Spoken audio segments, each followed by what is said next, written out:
আপনি কি খেয়াল করেছেন এখনকার অনেক বাচ্চা মোবাইল ছাড়া এক চিমটি খাবারও খায় না।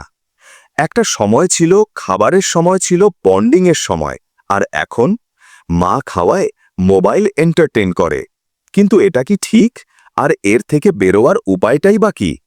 ধীরে ধীরে বাচ্চারা শুধু খেতে নয়, ঘুমোতে, খেলতে, এমনকি কথা বলতেও মোবাইলের ওপর নির্ভরশীল হয়ে পড়ছে।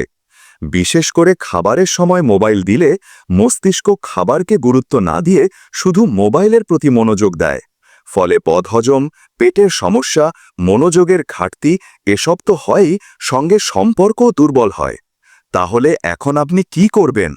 একজন মা হিসাবে কিভাবে মাত্র 7 দিনে বাচ্চাকে মোবাইল ছাড়া খাওয়াতে পারবেন সেই গল্পই বলছি এখন। প্রথমে আপনাকেই বুঝতে হবে যে বাচ্চা মোবাইল কেন চায়। কারণ সে খাবারটাকে বোরিং মনে করে আর মোবাইলটা ইন্টারেস্টিং। তাই খাবারকেই ইন্টারেস্টিং করতে হবে, ঠিক যেমন খেলনা ইন্টারেস্টিং হয়। যেমন রঙিন প্লেট, স্টোরি বলে খাওয়ানো, বা খাওয়ার সময় কিছু মজার গেম, যেমন এক কামড়ে রাজপুত্র হিরো হবে, বা এবার ডাইনোসর কামড় দিবে। মজা করে খাওয়ালে বাচ্চা মনোযোগ দেয়। মোবাইল দেওয়া একদম বন্ধ না করে ধাপে ধাপে কমানোর চেষ্টা করুন। প্রথমে ভিডিও না চালিয়ে অডিও চালিয়ে দিন, তারপর সেই অডিওটাও বাদ দিন, শুধু গল্প বলুন নিজে। একসাথে খেতে বসুন, মোবাইল দূরে রাখুন।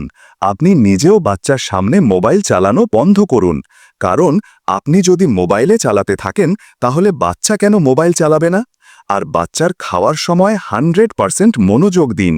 শুরুতে একটু কষ্ট হবে, মানাবে না, কিন্তু 1 সপ্তাহ ধরে মনোযোগ দিয়ে করলেই বাচ্চা মোবাইল ছাড়া খেতে শিখে যাবে।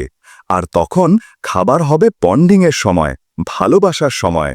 ভিডিওটি যদি আপনার ভালো লেগে থাকে বা আপনি এই সমস্যার ভুক্তভোগী হয়ে থাকেন, তাহলে এখনই একবার ট্রাই করুন উপায়গুলো। কমেন্টে জানাবেন কিভাবে কাজ করলো, আর সবার জন্য শেয়ার করুন যাদের শিশুরা মোবাইল ছাড়া এক চিমটি খাবারও খায় না।